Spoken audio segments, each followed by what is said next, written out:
আচ্ছা, তো আমরা ফাউন্ডেশন সিলেকশনের জন্য যে প্রেজেন্টেশনটা আগামীকালকে দিব ইনশাআল্লাহ। তো সেখানে আমরা প্রজেক্ট হিসেবে 10টা একটা রেসিডেন্সিয়াল প্রজেক্ট সেটা সিলেক্ট করেছিলাম। তো এখন আমরা প্রেজেন্টেশনে চলে যাই। তো প্রেজেন্টেশনের জন্য ফাউন্ডেশন সিলেকশন এটার জন্য 5টা স্টেপস আমাদের মাথায় রাখতে হবে আর কি। তো প্রথম স্টেপটা হলো obtain at least approximate information concerning to nature of the superstructure and loads to be transmitted to the foundation। অর্থাৎ বিল্ডিংয়ের লোড ক্যালকুলেট করতে হবে এবং বিল্ডিংয়ের কলামে সেটাকে ট্রান্সফার করতে হবে, যে প্রত্যেকটা কলাম দিয়ে কতটুকু লোড মাটিতে ট্রান্সফার হবে সেটা। তো এখানে প্রজেক্টের আমাদের যে প্রজেক্টটা আছে 10তলা সেটার ওভারভিউ আছে, এখানে বিল্ডিংয়ের লেআউটটা আছে, ফ্লোর প্ল্যান যেটা টিপিক্যাল ফ্লোর প্ল্যান। আমাদের এই প্রজেক্টের অবজেক্টিভ হলো calculating structural loads and determine the safest most cost effective foundation type based on soil condition. তো আমাদের এই বিল্ডিংয়ের স্পেসিফিকেশান আছে, এখানে হাইট আছে 105 ফিট, টোটাল ফ্লোর এরিয়া আছে 3568 এসএফটি, টোটাল ডেড লোড আমরা ক্যালকুলেট করেছি প্রিভিয়াসলি, যেটা এখানে শো করা নাই কিন্তু আমাদের অ্যাটাচড রিপোর্টের ক্যালকুলেশনগুলো শো করা আছে। তো সেখানে আছে 9230 কিপস এবং reduced total live load 1392 keeps, total factor load 10,622 keeps এবং ম্যাক্সিমাম কলাম লোড আমরা হিসাব করেছি 511 কিপস। এই সবগুলোর হিসাব যেগুলো এখানে বের করা আছে সবগুলো আমাদের রিপোর্টের অ্যাটাচড ফাইলে সংযুক্ত করা আছে, যেটা স্যারের টেবিলে আছে। তো তারপরে আমাদের এখানে এসপিটি রিপোর্টের যে বোর লগ সেটা দেওয়া আছে এবং এটা ডেপথ ওয়াইজ সয়েলের লেয়ারের রেসপেক্টে আমাদের এসপিটি এন ভ্যালুগুলো দেওয়া আছে। তো এখানে আমরা দেখতেছি যে ভালো কোয়ালিটির সয়েল অর্থাৎ 50-এর বেশি এসপিটি এন ভ্যালু এগুলো শুরু হচ্ছে মূলত 50 ফিটের নিচ থেকে, মোটামুটি এই রেসপেক্টে সবগুলোতে আছে, 3টাতেই। তো পরের স্লাইডে আমরা দেখতেছি এখানে report analysis to shallow foundation, অর্থাৎ আমরা আমাদের যে রিপোর্টটা ছিল এসপিটিআই রিপোর্ট, এই রিপোর্টটা আমরা অ্যানালাইসিস করে কি বুঝলাম এবং এই রেসপেক্টে আমরা শ্যালো ফাউন্ডেশন দিতে পারবো কি না এই এক্সিস্টিং সয়েলে এক্সিস্টিং গ্রাউন্ডে সেটা অ্যানালাইসিস করতেছি। তো আমরা এখানে একটা ওভারঅল একটা অ্যানিমেটেড চিত্র যেটা ড্র করেছি, যে নেটিভ সয়েল প্রোফাইল মানে হলো বর্তমান এক্সিস্টিং সয়েলটা কেমন আছে সেটা। তো এখানে দেখা যাচ্ছে 0 থেকে 15 ফিট পর্যন্ত সয়েলের যে লেয়ার, এই লেয়ারটা সয়েল টাইপ হলো এস। তো এস মানে হলো সেটা স্যান্ডি সয়েল। এবং এখানে দেখেছি যে এই প্রিভিয়াস এই রিপোর্ট থেকে সয়েলের এসপিটি রিপোর্ট থেকে দেখেছি যে এখানে এসপিটির ভ্যালু 4 থেকে 6 এই রেঞ্জে ঘোরাফেরা করতেছে, অর্থাৎ 0 থেকে 15 ফিট পর্যন্ত সয়েল লেয়ারে। এবং এই এসপিটির ভ্যালু দেখে মূলত আমরা এই সয়েলের টাইপ ক্লাসিফাই করতেছি পোর অথবা ভেরি পোর কোয়ালিটির। এবং এটার বেয়ারিং ক্যাপাসিটি আমরা হিসাব করেছি যেটা অ্যাটাচড ফাইলে আছে, যেটা 1 TSF, এর থেকেও কম আছে। এবং এটাকে আমরা লুজ লেয়ার হিসেবে কল্পনা করতেছি, তার মানে আমাদের কোনো ফাউন্ডেশন এই লুজ সয়েলে আমরা দিতে পারবো না, শ্যালো হোক আর ডিপ হোক। তারপরে আমরা নিচের আরও 15 ফিটের বেশি গিয়েছি, 20 ফিট পর্যন্ত, তার নিচেও আছে এখানে। তো 20 ফিট 15 ফিটের নিচ থেকে মূলত সফটার কেলে, মানে উপরে তো লুজ ছিল, পরে আবার ক্লে আসছে যেগুলো সফটার মানে নরম আর কি, নরম ক্লে লেয়ার, যেখানে সয়েল টাইপ সি লেখা হয়েছে, সি মানে ক্লে লেয়ার। এবং এসপিটি এন ভ্যালু আছে 8 থেকে 9 রেঞ্জের ভিতর। 8 থেকে 9 এসপিটি এন ভ্যালু মানেও সেই সয়েলটা খুবই পোর কোয়ালিটির সয়েল। এবং এখানে বেয়ারিং ক্যাপাসিটি হিসাব করা হয়েছে 2 TSF। তো তারপরও যদি আমরা এই 20 ফিট অর্থাৎ এই 20 ফিট সয়েল এক্সকাভেশন করে কোনো শ্যালো ফাউন্ডেশন এই 20 ফিট নিচে বসাতে চাই, তবে সেক্ষেত্রে আমাদের এই সয়েলটাকে ইমপ্রুভ করতে হবে। তো ইমপ্রুভিংয়ের পরে আমরা সয়েলটাকে স্টিফনেস এবং ডেন্সিটি বাড়াতে পারবো এবং আমরা এইটার বেয়ারিং ক্যাপাসিটি তখন পেয়েছি 3.74 কেসের। এই হিসাবটা বেয়ারিং ক্যাপাসিটির হিসাবটা আমাদের অ্যাটাচড ফাইলে সংযুক্ত করা আছে রিপোর্টের সাথে। তো এখন আমরা দেখব এই যে সয়েলের 20 ফিট ইমপ্রুভ করার পরে যে বেয়ারিং ক্যাপাসিটি পেলাম 3.74 কেসের, এই বিয়ারিং ক্যাপাসিটি আমাদের এই ফাউন্ডেশন আমাদের বিল্ডিংয়ের যে ওয়েট আছে কলাম লোড সেটা মানে ব্যাটে বলে মেলে কিনা, অর্থাৎ আমাদের লোড বেশি হবে নাকি বিয়ারিং ক্যাপাসিটি বেশি হবে কোনটা। যদি বিয়ারিং ক্যাপাসিটি লোডের তুলনায় বেশি হয় তাহলে তো সেফ, আর যদি বিয়ারিং ক্যাপাসিটি ফেল করে তাহলে আনসেফ। তো এই বিয়ারিং ক্যাপাসিটি ধরে আমাদের ফাউন্ডেশন ডিজাইন অর্থাৎ ফুটিং ডিজাইনের জন্য শ্যালো ফাউন্ডেশনের জন্য শুরুই করব আমরা স্কোয়ার ফুটিং দিয়ে, যেহেতু আমাদের হিসাবে সুবিধা হবে এই জন্য। তো আমাদের বিল্ডিংয়ের যে লোড ছিল সেটাকে কলামে ডিস্ট্রিবিউট করলে হচ্ছিল। প্রথম স্লাইডে আমরা দেখেছিলাম এখানে 511 কিপস। তো এই 511 কিপসকে এই 3.74 কেসের দ্বারা ডিভাইড করলে এরকম একটা সাইজ আসে যে 136.84 স্কোয়ার ফিট। তো এই সবগুলো হিসাব আমাদের অ্যাটাচড ফাইলে সংযুক্ত আছে। তো এখান থেকে আমরা ফুটিং সাইজ পাচ্ছি 11.75 ফিট বাই 11.75 ফিট, মানে 11.75 বাই 75, অর্থাৎ 75 মানে 9 ইঞ্চি আসে, তার মানে 11 ফিট 9 ইঞ্চি করে একটা স্কোয়ার শেপের ফুটিং পাচ্ছি আর কি। এই যদি 20 ফিট সয়েল এক্সকাভেট করে সেটাকে ইমপ্রুভ একটা সয়েলে পরিণত করে 3.74 কেএসএফ ক্যাপাসিটি পাই। তো এখন পরের স্টেপে দেখব যদি আমাদের এই যে ফুটিংটা 11 ফিট 9 ইঞ্চি বা 11.75 ফিট বা 11.75 ফিটের যে স্কোয়ার ফুটিং, এইটা যদি আমাদের বিল্ডিংয়ের জন্য অ্যাপ্রুভ করি তাহলে সেই ফুটিংয়ের এরিয়া এই 92.87% হচ্ছে। এই নিচে দেখো, এই নিচে আমাদের দুইটা ছবি দিয়ে বোঝানো হয়েছে। দেন নিচের লেয়ারটা হলো বিল্ডিংয়ের ল্যান্ড এরিয়া, যেটা এইটা 3865 ফিট মেবি প্রথম স্লাইডে বলা ছিল, এই যে 3568 এসএফটি ফ্লোর এরিয়া যেটা। তো এই ল্যান্ড এরিয়া বা ফ্লোর এরিয়া নিচের লেয়ার দ্বারা বোঝানো হয়েছে, এবং এই উপরে যে গাঢ় কালারের পিচ কালার এটা হলো ফুটিংয়ের এরিয়া। ফুটিংয়ের এরিয়া কীভাবে পেলাম, এই যে 136.84 এসএফটি পার কলামের নিচে ফুটিং থাকবে হিসাব করে। তো সেই হিসেবে কলাম আমাদের যতগুলো আছে তার নিচে তাকে এত দ্বারা গুণ দিতে হবে। তো দিলে আমাদের ফুটিং এরিয়া আসতেছে টোটাল এরিয়ার 92.87%, অর্থাৎ প্রায় মানে 100% জায়গায়, প্রায় 92% জায়গায় ফুটিং দ্বারা কাভারেজ হচ্ছে। তাহলে আমরা শ্যালো ফাউন্ডেশনের ক্রাইটেরিয়া বিএনবিসি থেকে আমরা জানি যে যদি এই ফুটিং এরিয়া 50%-এর বেশি হয় তাহলে সেটা ম্যাট ফাউন্ডেশনে চলে যেতে হবে। তো আমাদের 92% হয়ে গেছে, তার মানে অনেক বেশি হয়ে গেছে, রেঞ্জের বাইরে চলে গেছে, এই জন্য আমাদের ম্যাটের দিকে ঝুঁকতে হবে। এখন আমরা চেক করব যে আমাদের বিল্ডিংয়ের নিচে ম্যাট ফাউন্ডেশন দিতে পারবো কিনা। তার জন্য আমাদের স্ট্রেস বিহেভিয়ার অফ ম্যাট এটা এবং সেটেলমেন্ট অফ ম্যাট ফাউন্ডেশন এটা আমরা ক্যালকুলেট করব। তো ম্যাট ফাউন্ডেশন ধরি লেন্থ, অর্থাৎ পুরো বিল্ডিংয়ের লেন্থ ওয়াইড মানে পুরো এরিয়াই ধরেই তো ম্যাট দিতে হবে। ম্যাট মানে কি, পুরো এরিয়া জুড়েই ম্যাট আছে, কনক্রিটের ঢালাই আছে, আরসিসি ঢালাই। তো তাহলে লেন্থ এখানে 64 ফিট এবং ওয়াইড 55.8 ফিট, তাহলে সাইজ হচ্ছে এটা। আর আমাদের বিল্ডিংয়ের টোটাল লোড আসতেছে ওই যে প্রজেক্ট ওভারভিউতে দেখাইছিলাম 10,622 কিপস। তো ওই টোটাল লোডটাই তো ম্যাটের উপর পড়বে ইউডিএল আকারে,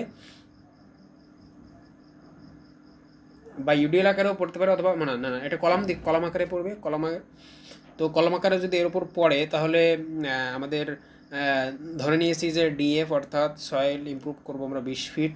তাহলে এখানে আরও রিলেটেড ডাটা যেগুলো দেওয়া আছে, সফট সয়েল কনসিস্টেন্সি যেটা N value, SPT N value গড় একটা ধরা হয়েছে 8.33, এটা ধরা হয়নি, এটা ক্যালকুলেট করা হয়েছে 8.33 কীভাবে আসে 20 ফিট সয়েলের জন্য। তো এটাও এই হিসাবটাও আমাদের এটা ফাইলে দেখানো হচ্ছে। এবং আমরা অলেবল সেটেলমেন্ট ধরেছি 2 ইঞ্চি বা 50 মিলিমিটার। এটা হেভিওয়েট বিল্ডিংয়ের জন্য আমরা ম্যাক্স টু ম্যাক্স 30 মিলিমিটার থেকে 50 মিলিমিটার সেটেলমেন্ট কাউন্ট করা যায়। তো আমরা এখানে ম্যাক্সিমামটাই ধরেছি যে আমাদের সেটেলমেন্ট 50 মিলিমিটার হতে পারে, তারপরও দেখি আমাদের ম্যাটটা সুইটেবল হয় কি না। তো তারপর এখানে কনসোলিডেশনের আমরা ম্যাটের কনসোলিডেশন সেটেলমেন্টের হবে। তো এখানে ম্যাটের ফাউন্ডেশনের নিচে লোডিং যে বাল্ব সেটা এভাবে কাজ করে যে প্রথমে এরকম একটা বাল্ব আকারে লোডটা এসে সয়েলের উপর এভাবে ইউডিএল আকারে এটা প্রেশার দেয় নিজের দিকে। তো তারপরে এখানে সেটেলমেন্ট হয়, সয়েলটা চেপে যায়, অর্থাৎ কনসোলিডেশন সেটেলমেন্ট যেটা সয়েলটা চেপে গিয়ে ম্যাট ফাউন্ডেশনটা সেটেল ডাউন করে। তো সেখানে অ্যাপ্লাইড নেট প্রেশার যেটা, সেটা আমরা উপর থেকে দিচ্ছি হলো 1.48 TSF বা টন পার SFT, এবং আমরা অলেবল সেটেলমেন্ট ধরেছি 2 ইঞ্চি। এবার পরের স্লাইডে আমরা দেখব যে আসলে কতটুকুকে আসতেছে। তো এখানে প্যারামিটারগুলো আছে, প্রজেক্ট রিকোয়ারমেন্ট যেটা একটু আগে বললাম যে 1.48 টন TSF, যেটা অ্যাপ্লাইড ফোর্স এই যে 1.48, আর এবং ক্যালকুলেটেড ভ্যালু যেটা মানে ম্যাট ফাউন্ডেশনের বেয়ারিং ক্যাপাসিটি যেটা, সেটা হলো 1.12 TSF। এই যে নেট বেয়ারিং ক্যাপাসিটি 1.12 TSF।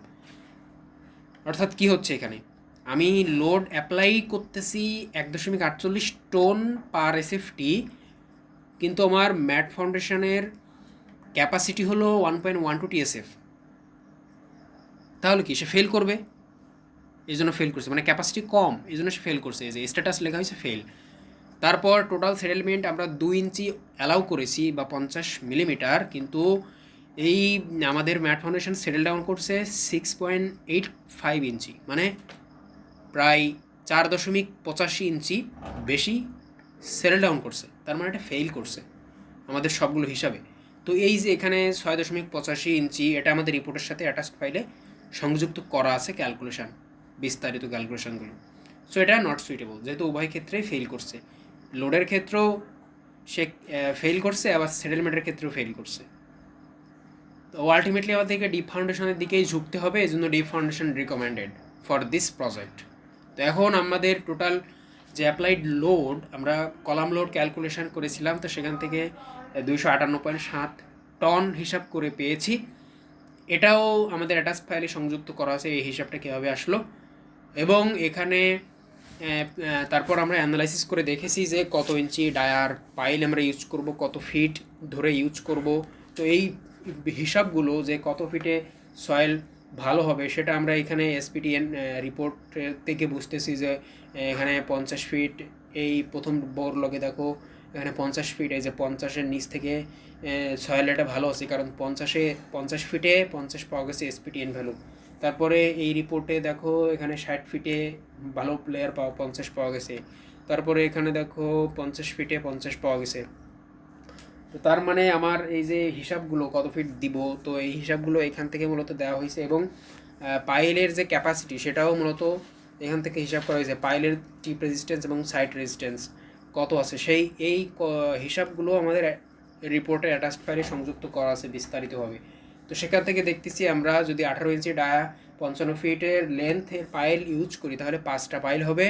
তো 5টা পাইল যদি আমরা পাশাপাশি ইউজ করি, তাহলে সেটা সেন্টার টু সেন্টার ডিস্ট্যান্স যদি 2.5 ইন্টু ডায়ামিটার ইউজ মেনটেন করি, এবং এজ পাইলে ক্যাপের এজ টু পাইলের সেন্টারের ডিস্ট্যান্স যদি 1D অথবা 24 ইঞ্চি, যেটা ছোটো হবে, সেটা মেনটেন করি, তাহলে আমাদের এই পাইলগুলো অনেক কনডেন্স হয়ে যাচ্ছে, মানে ঘন হয়ে যাচ্ছে, বেশ কাছাকাছি হয়ে যাচ্ছে।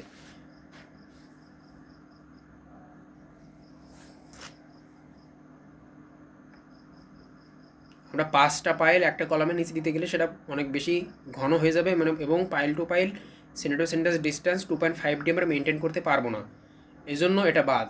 তো তারপরে সেকেন্ড আর একটা অপশন এখানে দেখি, 20 ইঞ্চি এবং 65 ফিট লেন্থের পাইল যদি আমরা ইউজ করি, তাহলে 3টা ইউজ করবো। তো 3টা থাকলে আমরা 2.5D center to center diameter center to center distance আমরা মেনটেন করতে পারবো। তো সেক্ষেত্রে এটা ওকে আছে, এবং এটার খরচ আসতেছে 4,68,000 3টা পাইলের জন্য। আর এখানে আরেকটা অপশন আছে 24 ইঞ্চি 55 ফিট লেন্থের, যেটার টিপ রেজিস্ট্যান্স এবং সাইড রেজিস্ট্যান্স সবগুলো ক্যালকুলেট করে এখানে সংখ্যা পেয়েছি 3টা, এবং এগুলো সেন্টার টু সেন্টার ডিস্ট্যান্স পাইলে center to center distance 2.5D maintain করা হয়েছে, এবং এটার খরচ আসতেছে 4,62,000। তো এখানে দেখতেছি দুইটার ভিতরে সব থেকে লো হলো 4,62,000। তো আমরা এখন অ্যাপ্রুভ করব। আর একটা বিষয় দেখি, আর একটা বিষয় হলো এক্সকাভেশন কস্ট। আমাদের 20 ইঞ্চি ডায়া 65 ফিট পাইলের এক্সকাভেশন কস্ট পার পাইল আসে 10,000 টাকা, 10,000 সামথিং। আর 24 ইঞ্চি ডায়ার কিন্তু 55 ফিট লেন্থের, এটার এক্সিবিশন কস্ট আছে 13,000 টাকা। তো এখানে প্রায় 3 থেকে 9,000 টাকার গ্যাপ আছে। তো সেই 9,000 টাকা হিসাব করলে এখানে 20 ইঞ্চিটা বেশি আছে হলো 6,000 টাকা, আবার 9,000 টাকা 20 ইঞ্চিটা কম আছে। তাহলে সেক্ষেত্রে আলটিমেটলি এই 20 ইঞ্চিটাই কিন্তু 3,000 টাকা লাভ হচ্ছে আমার। মানে পাইলের গর্ত করা, মানে বোরহোল, মানে বোর তৈরি করা, মানে কী বলা যায়, হোল তৈরি করা প্লাস পাইল ইনসার্ট করা, সেক্ষেত্রে 3,000 টাকা লাভ হচ্ছে। তো তারপরে আরও কিছু ক্রাইটেরিয়া আমরা দেখবো যে ফিল্ডে এটা আমাদের বিল্ডিংটা রেসিডেন্সিয়াল এরিয়ায়, চারপাশে দেখো বিল্ডিং তীর চিহ্ন দিয়ে বোঝানো হয়েছে, এবং এটা এই চিত্রটা আমাদের প্রজেক্টের চিত্র, যেখানে ফাইল ক্যাপ দেওয়া হয়েছে এবং এর উপরে শর্ট কলামগুলো তোলা হয়েছে। এটা আমাদের সয়েল লেয়ার দেখতেছি এখানে। তারপরে এখন আমরা দেখব যে আমরা পাইল তো আমরা সাইজ এবং ডেপথ নির্ধারণ করে ফেলেছি। এখন দেখব পাইল কাস্ট ইন সিটু দিব নাকি প্রিকাস্ট দিব। তো দুইটার ভিতরে কম্প্যারিজন দেখানো হয়েছে, প্রিকাস্ট এবং কাস্ট ইন সিটু। তো আমরা আমাদের যেহেতু কত ফিট দিচ্ছি আমরা পাইল, আমরা দিচ্ছি 65 ফিট লেন্থ। তো 65 ফিট মানে হলো সেটা 3 দিয়ে 65 ফিটের 3.28 দ্বারা ভাগ করলে আসে তোমার হলো 19.8 মিটার। এখন 19.8 মিটার আমাদের পাইলটা দিতে হবে, কিন্তু ড্রাইভ এন্ড পাইল যেটা প্রিকাস্ট সেটা 12 থেকে 15 মিটার পর্যন্ত দেওয়া যায় ম্যাক্স টু ম্যাক্স। আবার যদি বেশি দিই তাহলে এটা স্প্লিসিং করতে হবে, মানে 2 ভাগে ভাগ করতে হবে, কয়েক ভাগে ভাগ করে তারপরে দিতে হয়। কিন্তু কয়েক ভাগে ভাগ করলে পাইলের ক্যাপাসিটি কমে যায়, শেয়ার ফেইলারের সম্ভাবনা বেড়ে যায়। তো এক্ষেত্রে আমরা প্রিকাস্ট দিব না। তারপরে আবার আর একটা দেখো প্রিকাস্টের জন্য ডায়ামিটার দেখো 200 থেকে 400 মিলিমিটার, কিন্তু আমাদের পাইলের ডায়ামিটার হলো 200 থেকে 400, কিন্তু আমাদের পাইলের ডায়ামিটার হলো 500 মিলিমিটার। তার মানে কাস্ট ডেন্সিটি তো 400 থেকে 1200 মিলিমিটার পর্যন্ত দেওয়া আছে, তার মানে আমাদের 500, তার মানে এই রেঞ্জের ভিতরে আছে। আবার আরেকটা জিনিস দেখো, প্রিকাস্ট পাইলের ক্ষেত্রে সাউন্ড অনেক জোরে জোরে সাউন্ড হয়, যেহেতু পাইলটাকে হ্যামারিং করে মাটির ভিতরে ইনসার্ট করা হয় এবং সাইডে ভাইব্রেশন হয়। অর্থাৎ সাইডে একটু আগে যে দেখলাম সাইডে আশেপাশে বিল্ডিং, এখানে যদি হ্যামারিং করে পাইল বসানো হয় 60 ফিটের, তাহলে আশেপাশের বিল্ডিংগুলো ক্ষতিগ্রস্ত হবে এবং প্রচণ্ড সাউন্ড পলিউশন হবে অনেক দিন ধরে। তো আবার আমাদের প্রজেক্টের অপোজিট সাইডে ইউনিভার্সিটি আছে, ইস্টার্ন ইউনিভার্সিটি। তো এখানে প্রিকাস্ট পাইল কোনোভাবেই দেওয়া যাচ্ছে না, কোনো ক্রাইটেরিয়াই মিট আপ করতেছে না। তো এই কারণেই আমাদের এখানে কাস্ট ইন সিটু পাইলটা দিতে হবে, যেটাতে মডারেট ভাইব্রেশন এবং সাউন্ড হয়। তার মানে আমাদের ফাইনাল রিকমেন্ডেশন এবং কনক্লুশন হলো 20 inch dia, 65 feet long, 3 pile under each column, যেটা আরসিসি কাস্ট ইন সিটু হবে, এবং পাইল ক্যাপের থিকনেস হবে 30 ইঞ্চি। পাইল ক্যাপের থিকনেস 30 ইঞ্চি, এটার ক্যালকুলেশনও আমাদের রিপোর্টের সাথে অ্যাটাচ ফাইল সংযুক্ত করা আছে।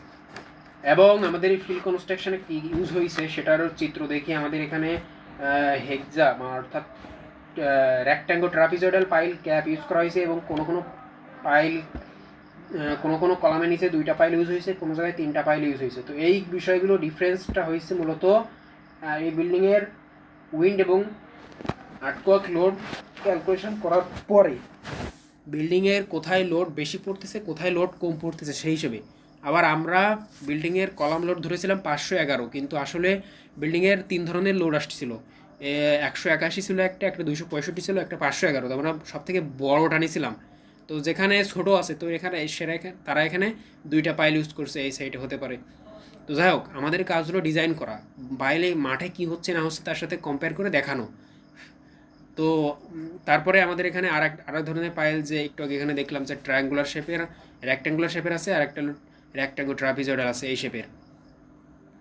তো এটা হলো ফিল্ডে যেটা ইউজ হচ্ছে সেটা এই পাইল, যেটা টোটাল লেন্থ আছে এখানে 57 ফিট এবং নিচে আর 2 ফিট আছে, তাহলে 57-59 ফিট, এবং 20 ইঞ্চি ডায়ার পাইল ইউজ হয়েছে।